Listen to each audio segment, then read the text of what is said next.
Hey, so welcome to another episode of Coach's Corner, brought to you by SymTrain, the world's favorite AI coaches, and if not favorite, definitely at least the most passionate. On Coach's Corner, we invite some of the world's best coaches from multiple disciplines and different industries to really talk about coaching, the mental, the physical attributes to help people achieve optimal performance, right? And help them perform better and even help develop teams and create teams that can perform at the highest level. And so today's episode, we have invited a really cool guest and friend of mine, Keith Shattuck. Keith has spent his career really coaching people in order to develop a multi-million, and when I say multi, I mean in the hundreds of millions of dollars staffing industry. It's called All-Star Solutions today. It's in the staffing, healthcare staffing space. Keith is now on the board because he's taken an exit about a year and a half ago after spending 20 years going from being a recruiter himself all the way through guiding as CEO of All Star. Having known Keith for a while now, I understand his passion around coaching, around human development, and really excited. Keith, anything to share as we get started? No, nothing at all. I'm excited to be on. Thank you for having me. And yeah, what you guys are doing is amazing at SymTrain, and I'm excited to be here, brother. Awesome, Keith. So Keith, as we get started, so one of the things I loved about getting to know you is your focus on culture, right? Culture first, people first, right? And All-Star Health Solutions, repeatedly had been recognized as, a top workplace, top place to work. People really loved working there. Is there something that you look at as an experience early in your career, working with coaches, or anything that you saw that helped you develop your passion for coaching and that you can look back on? No, I think it's just really being treating people the way you want to be treated, being genuine, being real, being authentic, doing what you say, saying what you do, and just being that person. I mean, one of the things at All Star that I always used to probably one of my favorite things or biggest achievements was, when we would train people and you'd come in and you'd tell them all these things and 6 months later after they started, they would come into my office and say, you know what? I actually thought during training this was all BS, but come to find out, you guys really do care about your people. So I think it starts with the genuine care of people and knowing them, knowing their families, knowing what makes them tick, knowing everything about them. And if you genuinely care about people, good things happen. Yeah, it was cool. Last episode we had C. Nikowski on, and he Yep. said one of his favorite coaches, told him, he said, "Hey, CJ, I coach every individual based on them, not based on my coaching philosophy or a methodology. We coach to you." And he said that stood with him his whole career. And it sounds, Keith, like you guys did the same thing at All Star. And based on that, in your mind, what are some key things that separates a good coach from a great coach, especially being a people-centric person that you are? Well, first of all, like CJ said, you really do coach people differently, right? It's situational leadership, and you have to have, and you got to know what makes somebody tick. You maybe have to be harder on some people or not as hard on other people. It's all about situational leadership. Yeah. But I think what was your question again? I apologize. No, that was just what makes a good coach and a great coach. Some of Yeah, the differences there. yeah, I mean, listen, the difference between a boss and a leader, right? Like that's Yeah, another. okay. One I thing we love did at All Star too is we had a wonderful gentleman by the name of Robert Jones. He ran our training department when I was there. He's since now he's the chief sales officer there. But we did a lot of leadership training, whether it was boss versus leader, situational leadership, crucial conversations, on and on. And we really believed in training our leaders to have those skills. But I Yep. think what makes a good one is just you can't be a boss. You need to be a leader, and you need to have EQ, more EQ than IQ to be a leader. It's great. You got to know the numbers. You got to know what you're doing. You have to know the situation that you're in, but you have to treat people the right way. And I think it comes back again to being that genuine person and treating people the right way. I think that's what makes a great leader. We don't want bosses. We want leaders. Yeah, and I love Robert Jones's. I love the name, by the way, right? And hopefully his middle name's Trent. But I love Robert's journey, right, from training to chief sales officer. That's rare. I look forward to meeting Robert. Yeah. And look, I think that's an indication of all-star and the culture you built, and but also the type of investment you were making into learning and development as a core differentiator of the business. If you look back, where do you see technology, right, including AI and analytics, really supporting or driving coaching and learning and development of those employees at All Star and even other experiences that you have, Keith? Yeah, well, I think the analytics, it's like anything, it tells the story. You got to have the numbers, right? Whether, like, we used to track things like, as small as phone calls, how many outbound phone calls you're making, Yep. how long you're on the phone. I mean, but then you need to know the numbers. How many apps did you do? You have to have these analytics to really be able to coach somebody because you don't know Yep. what they're backing in without analytics. And obviously AI in the last couple of years has really taken off. When we were there, we were using a little bit of AI, but I know the company is using it for a lot more now, helping write emails and all that stuff. So I think it's just huge. With again though, without analytics and without the numbers, you can't coach. You can't be a good leader because you don't know what you don't know. So you have to use those analytics. And a lot of that comes through a CRM, right? Too. Like you got to have a good CRM that spits out that data that you need, and really dig into it because sometimes, and also you gotta have the human aspect though too, Dan. Like because there's times where the data tells you one thing, but you're there and see it, and the data doesn't tell the whole story. That's just part of the story. So it's Yep. so it's combining how you use the data versus the human element, I would say. Yeah, cool. Yeah, there's a guy named Mark Romberge. He was one of the founders of HubSpot, and these were all Yep. MIT geniuses. He wrote a book called The Revenue Acceleration Model, and he said, "Hey, we can analyze data all day, every day," and they probably were the best of the world at doing that. This core team. But he said we would pick one thing every month, and that would be the coaching approach for each person on our team. That one behavior we wanted to coach, and we'd take a whole month coaching to that. So Yeah. I really like what you're talking about in leveraging that analytics. And you talked a lot about earlier EQ versus IQ, right? You talked about Yeah. caring about your people, people first. It's the culture that drives. Yep. In addition to that, is there advice you would give to the Keith Shaddocks out there, the business leaders, the CEOs, on how they develop talent, from new hires all the way through those tenured employees and how they develop those people? Well, I think it's constant training, right? I mean, listen, depending upon the industry you're in, like we had a 6 week training for before somebody started. Yep. And you got to have really good people in learning and development, right? You have to have that strong learning and development team. But then you don't just say, okay, here's the 6 weeks, and okay, good luck and have at you. Like you got to have whether it's weekly leadership meetings with their direct leaders. It's just constant learning. Like we used to read different books, and do different things. But one of the other things too is what we tried to do, at least at our company at the time, was during a lot of a lot of the training, and a lot of the leadership training, is obviously making them better at their jobs and being able to lead better and having the skill set to do so. But it also made them better people. For example, like how to have a crucial conversation. We'd have people come back and say, hey, I had a crucial conversation with my wife or my husband, and I was able to, talk from the heart and use all the skills that they learned to not only, because listen, we want to better them as individuals for the company, of course, but we also want to Yep. better them for individual for their life. Because that's what Yeah. it's all about. It's all about doing the right thing. Like we live by a motto, doing the right thing's never the wrong thing. And you always have to try to make them better. And anything that we can do to do that, we always did.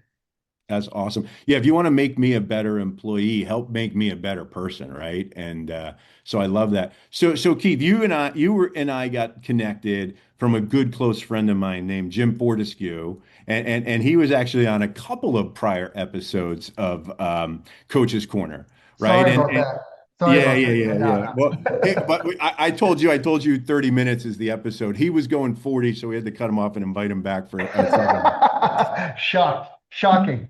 Yeah, imagine that. So look, I think, one of the things I did get to ask Jimmy is, hey, what Yeah. advice do you have for a guy like me? And he actually got into it. It was pretty awesome. And I think that led to the introduction to you. He started thinking about what advice he would give to a CEO of a AI simulation training company like myself, right? As you think about that, stepping back from just core coaching, like what advice do you look back in your career or you're there that you want to give to someone like myself? Who is running and growing a company. I mean, listen, take care of people. But like in the aspect of like even on the sales floor, like if you're in a sales environment, I can't tell you how many deals like we would give away to people. Like for example, somebody's having a bad day Yep. or having a bad month, but they've been working hard. Hey man, why don't you just take this position and you put them to work and you do that? Cool. And that was taught to me at a very young age. Again, it goes back to doing the right things, never the wrong thing, I guess. But like, it's just really like taking care of the people around you. Because listen, we were talking off camera before this started, and we said, you're only as good as the people you surround yourself with, and Yep. and I truly believe that. So it's just, you got to work as a team. Like, the guy that got me into this industry unfortunately passed away recently, Frank Phillips. Um, and what an amazing person was. And he was a great mentor and taught me a lot. Taught me never, never give up, and go with your gut. So, but it's just, but again, though, surrounding yourself with the right people and taking care of those people and not Yep. just saying it, because a lot of people talk it, right? Everybody's like, oh, I'm going to do this. I'm going to do this. Words are nothing. It's Yep. showing people. It's showing people. Yeah, and Keith, the way you show it, CJ a few weeks ago told me, "Hey Dan, you got to improve your lighting," and knowing that you're a much better looking person than I am, and the fact that now that you had your lighting dull, so all the viewers will say, "Hey, maybe Keith isn't 10 times better looking than Dan." I'll let everyone know that you are. So I do appreciate you, taking one for the team there, though, Keith, with the lighting. Hey, Yeah. so one of the things today, right, as a board member, and it's so different, right? So you went from CEO, you're guiding all your people, and now all of a sudden now you're guiding an executive leadership team, right? So what is it like? And do you feel like they even listen to you sometimes or they're not listening to you? And if not, like how do you break in? How do you coach executive teams as a board member? What's that like, Keith?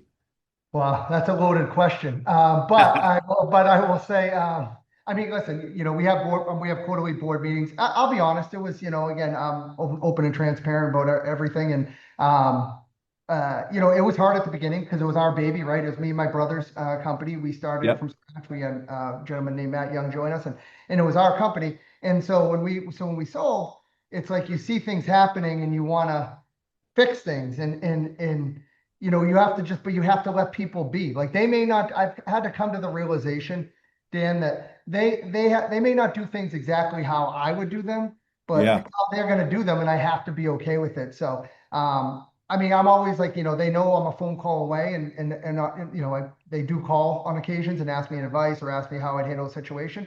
But beyond that, I just kind of let them be. And then, if there's something that comes up at the board meeting, we give honest feedback, and they're going to do what they're going to do with it. And it's hard not being in control anymore because you just want to fix, fix, fix. That's what it's your baby, but you Yep. just have to kind of let go. And it's not easy, but and it took a while, but I think I finally got there after about a year.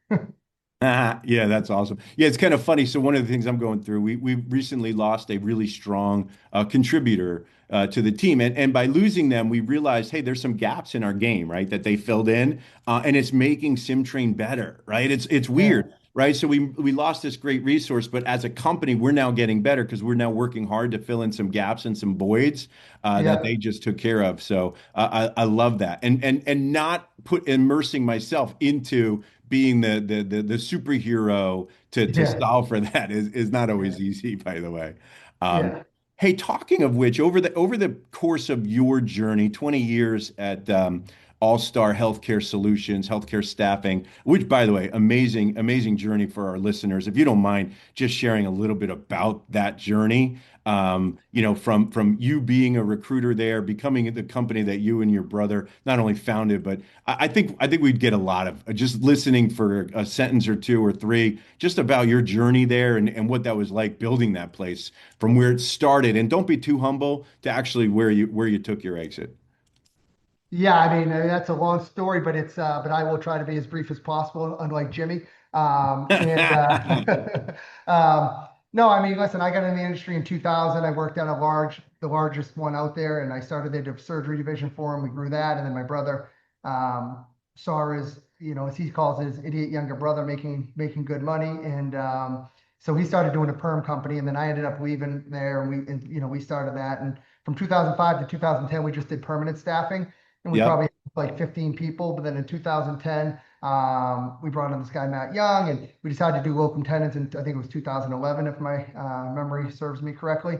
Cool. And that's when it really took off. So there was, it went from me and my brother in his room on an old cordless phone to like, about 300 employees over the 20-year span. And people that were in that helped me get to that point and helped us get to that point.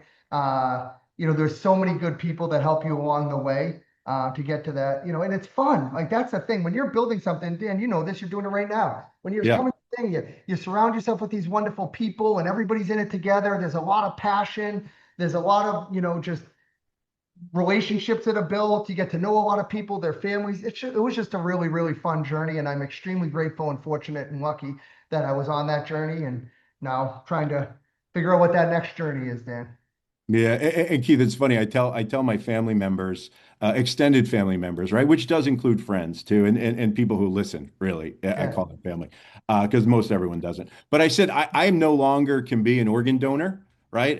When I pass away, because I've given so many over the last few years, running a startup and trying to grow it. But the key has been how fun it is, right? Yeah. It's like, hey, sure, I wake up at 3 in the morning because I got 20 things on my mind, right? And I have to send 10 emails and try to catch another 2 hours of sleep if I can. But the truth is, I love it. I absolutely love it. And it sounds like you did too. And I think that's great advice for folks out there, right? Even coaches who are just managing a small team or working with a team, right? It's like the more you love what you do, the better off you're going to be. And that is exemplified in the people around you. They might not be great when they come in, but you can help make them great, and they're going to feel your passion. They're going to feel your excitement and energy, and they're going to really love what they do too. That's a great message, Keith. Well, I think if somebody has a good heart, give me somebody with a good heart that doesn't know anything about the industry or anything all day long. Because if you Yeah. have a good heart and you're a good person, we'll figure out the other stuff. You want to be around good people that have that same passion and love for something that just makes it special. Yeah, and look, I'm the youngest of three boys, so I'm also the idiot younger brother. Yep. So if you look at that from being the idiot younger brother to a guy who's guiding idiot younger brothers, right, of the world, Yeah. Which is scary. what's that? Yeah, Which is scary. I Yeah. hear you. I hear you. I Yeah. hope to get there one day to be a guide and a coach. I'm on my way to a million people coaching at SymTrain. But how is your perspective on coaching over that period? Really evolved or transformed, right? Your heavy focus on people now. What were you focused on 20 years ago? Like, well, how has it evolved or transformed for you over that time? I think that's a great question. I think I have an answer for that is that, I used to think and we used to think that like people had to react or do things how we would do them. And over the years, you learn that not everybody's going to think the same way you think, or somebody's going to react the same way that you're going to react. You have to let people be themselves, be their individual. I think one of the mistakes that people make in leadership is they try making everybody mini them, whoever that leader is. They try and make it because this is how I would do it. This is how they may do it differently, and you got to be okay with it. You know what I mean? And it's hard to get there at a young age, I think, but over time you start to realize that. And when you make peace with that and you embrace that, I think that's really what can make you a great leader is knowing that you're going to have a lot of different personalities, a lot of different things, and you got to be willing to listen to them. You have to be willing to be available for them. I do also think that you have to show them that you'll get in the trenches with them. You know what I mean? And you'll do any job that they'll do. So I think all those things over time you start to see and learn. But the big one is making sure you let them be themselves and not trying to make a bunch of mini yous. Yeah, that's awesome. You know what's really cool about that is you threw out a couple mantras today. One that I wrote down was EQ versus IQ, and you Yep. just defined it for us, right? It's like, hey, Yeah. so it's the mental maturity model, right? Not Yeah. having to replicate yourself, but developing people into who they should be and let Yes. them perform. I think that's awesome, Keith, and I think that's how you scale up to the point, right? I think you mentioned, and by the way, you mentioned earlier locum tenens. Do you mind defining that for our audience who might not be staffing professionals in the healthcare, acute Yeah, healthcare fair, space? fair enough, Dan. Fair enough. Yeah, no, it's temporary staffing. So, like, Yep. if a hospital in Nebraska needed a neurosurgeon for a weekend, they call us. We give them a neurosurgeon for a weekend. Or if they're looking for a permanent one, we could find them a permanent one. Or if they need one until they find a permanent one, so it's just that it's temporary doctors. Yeah, awesome. country. Yeah. Yeah, and so Keith, if you didn't spend your career building and develop this amazing all-star staffing company and now healthcare solutions provider, what career do you think you would have pursued? It's interesting. When I first went to college, I wanted to be like maybe a sports journalist or a sports, to do something in sports. I love sports and maybe broadcasting or maybe hosting podcasts like you, Dan. I don't know. And so I was working at the Macaroni Grill. Somebody asked me to interview with this IT staffing company, and I interviewed there and I learned about recruiting. And from there, and then I didn't end up getting that job. I was down to the final two. Everything happens for a reason. I'm so happy I didn't get that job because then I got into healthcare staffing and then you know, the future was made. That's awesome. Yeah, so funny story, Keith. I had a staffing buddy of mine. He was a recruiter. He made tremendous amounts of money, and he was a software guy. And I'm like, hey, can you find me a software sales job? And he's like, no, you don't have the talent background, and it just pissed me off, right? And Yeah, so the last company before SymTrain, we actually booked sales appointments for yeah, software sellers, and I trained over 10,000 software salespeople on how to prospect more effectively good for because I you. was so pissed off at this guy who told me I didn't Yeah, have the talent or yeah. capability. So, oh man. It's a Hey, great so motivator, Dan. It's a great motivator, brother. It's a great, awesome. I love being told what I can't do. exactly. But then I hate proving to people that they're right.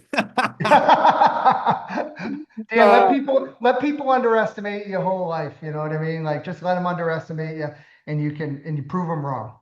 hey, so what's next for Keith Shattuck?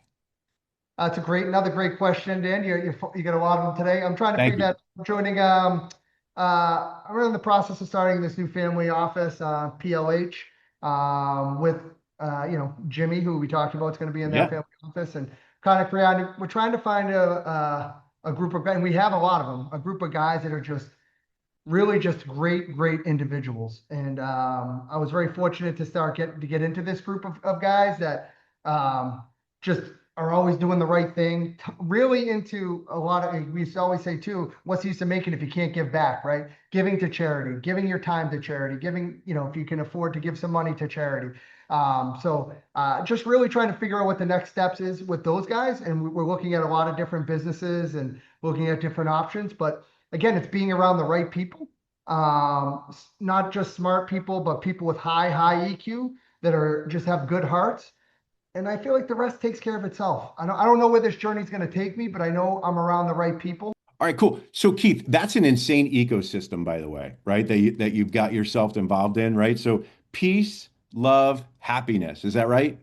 Yes, PLH? sir. Yeah, yeah. PLH, yeah. Yeah, so if anyone wants to know more about PLH, episode 2 from Jim Fortescue, he got into that, and John Paul DeJoria as one of those people that you spend your time with. But it's a group of amazing. I've met quite a few of them now, Keith, yourself included. Just Yeah. great humans, right? Yes. They're all about giving back, paying forward, and making the ecosystem around them a better place. So I'm really excited to see what you do with that, and I hope SymTrain and Dan McCann can be part of that and your journey going forward. Oh, you guys will be, brother. That's for sure. Because you're a good person. It's like there's no rules. It's just have good people around you. And yeah, to your point, John Paul DeJoria is saying his mantra is success unshared is failure. So like so that's what we live by. Success unshared is failure. Find other good people. Let's create other successes and let's just make sure everybody's taken care of, paying it forward, as you just said, Dan. That's what life's about. Yeah. That's what gets you up in the morning is feeling good, is giving. Giving's like a dopamine hit to your brain, right? Yep. Like you give to somebody, you're able to provide something for somebody. It's exciting. So those are the types of people that are around, Dan. And yeah, look forward to getting SymTrain involved here in the near future. We'll dig it. We're in. Hey, Keith. We talked a lot about success, shared success. We talked a lot about being human first and really focusing on those humans with your EQ versus your IQ. And then your IQ gets to come out there and help while you're developing them. You're actually developing great teams, great companies. You Yep. live that. It's been your career. And you mentioned books like Crucial Conversations and others that were part of that journey. Any other book that you want to mention to our audience today, or maybe even a movie or book to help them leave today with? No, well, I'll give you one that I mean, I could give you, we could go over a lot of different books that help with crucial conversations and stuff. I'll never forget the one that's really changed my life is When I started at the company in the industry in 2000. It's the smallest little stupid book ever. Who Moved My Cheese? And Nice. like I'm sure you like think it's a little small book about like how change is good and like you have to get out of your comfort zone. And it's the easiest. It's a little again. It's not. This isn't a big business book here, but when I read Yeah. that one always stuck in my head because I hadn't really. It was right out of college. It was one, and I was with this company. Just shows that you have to kind of get out of your comfort zone. You got to get uncomfortable to get comfortable, right? And Love you it. have to and I've kind of that kind of always has stuck with me. I know that's not a big again business book that you guys would recommend, but it's the littlest easiest read, and it's because it's all about how you think of things, right? Your brain's a very powerful thing, and it's how you look at things and think of things. Yeah. Well, it was Ken, I forget Ken's last name who wrote that, but he'd be upset if you said we wouldn't endorse that. We would it was a great book, Who Moved My Cheese, and I Yeah. love it. It's about change management, as you said. And one of my favorites to tell is a book, I think I read in an hour, called The Greatest Salesman in the World by Og Mandino. You ever read it? No, I've heard of the one, but I've never you read it. you have to read it because it's an hour and you just add it to your Yeah, yeah, checklist, right? yeah, yeah. And also you live it. It's you. Like you'll go, okay, I know that. I know the guy he's talking about because I just had that in my career. But it's a great book, so check that one out too. How about movie before we leave, Keith? Uh, I I love Boiler Room. Nice. I'll Boiler Room take that. was a great movie, but I mean, I could go over a bunch of movies. I don't know how much movies really influenced. You know what I mean? Movies were more just, they're fun to watch. Like Yeah.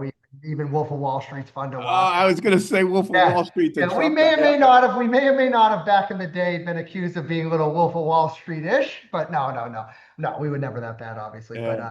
But it was fun. And you know what? He cared about his people. Like, you know what I mean? He tried to take care of his people, obviously not to the extreme that he went, but and that's what it comes down to, man. It's taking care, like we talked about, taking care of your people and just having fun while you do it. Doesn't need to be that serious. And if you have fun, and if you make we used to say we wanted to make the place when you get up in the morning, we wanted to make you want to come into work, not have to come into work. Like Yeah. you were excited to get up and come to the office, not that you had to. And because then it's not a job, it's a career, right? And that's what we're really trying to build here. Yeah. Yeah. And so the Wolf on Wall Street, he's actually a sales trainer today. That's what he does for a living, by the way. Yeah, I know. I did know that. Yeah, Yeah, yeah, yeah. teaching people. Yeah, I love it. So Keith, great spending time with you. I think we learned a lot. Loved going digging in. I love the fact that you mentioned number of calls, length of time on the phone, number of conversions. You were a data metrics guy, and then you said, yeah, Yep. my favorite movies were Boiler Room and Wolf on Wall Street, which were all the movies that help talk about how do you create a numbers game and then win at the game you create, right? Yes. So But I do feel, Dan, last thing I'll say, I do feel that sales is sometimes overcomplicated. Just be real. People just want somebody to be real to them and to give them honesty and transparency. And if you do that, it's not even really sales. You're just telling people, like, you're not lying. You're not trying to be shady. You're not trying to. And the other thing too is you got to play the long game, right? A lot of these people become desperate and they try overselling, and it's just be you. I Just be love it. you at the end of the day, and you'll get a lot more sales being you than trying to be somebody you're not. It's so funny. So my daughter works for SymTrain, right? And she's a sales rep. She's graduating college this year, and she's actually a tremendous rep. I spent 2 years working with her on just reorganizing her brain to become herself again. Like there's no sales version of you. There's no business Ellie, I used No, to call it. It's just you. People want to know you and they want you to be authentic and they want you to be yeah, real. And it's so hard how tough that is for a young person breaking into the business world to realize like how much I personally have to contribute because of who I am, and people want to know me and the real me, Keith. That's great advice, man. yeah, and it's also being and when you don't know something, just say you don't know. Don't make up something. I think that's the biggest thing in sales. People make up things instead of just saying, "I don't know, I'll find out for you." That's all people want to know. Or if you make a mistake, own up to it. Accountability. But I'm very happy for your daughter that you were able to teach her because again, that goes back to the leadership part, right? Where young kids don't know that they try to be something they're not, but they need a leader like yourself to be able to teach them. You don't have to be that person. Just be yourself. But they need somebody in their corner teaching them that. So that's your daughter's very lucky, Dan. Awesome. Keith, I told everyone I'm excited for today's episode. We're going to have fun. It's going to be awesome. And it was. And I appreciate you grabbing the time. I know you're off to some other amazing things, boards to run, family offices to set up, golf courses down in, I think, St. Lucia to go play and in Cabot Cliffs and all these other fun things you got to do. So thanks for taking the time, sharing some of your expertise with our audience, and appreciate you joining us today, Keith. Appreciate it. Appreciate the time, Dan. This was awesome, and I have no doubt SymTrain's gonna crush it, my man. So happy to help in any way we can moving forward as well. Love it. Thanks, sir.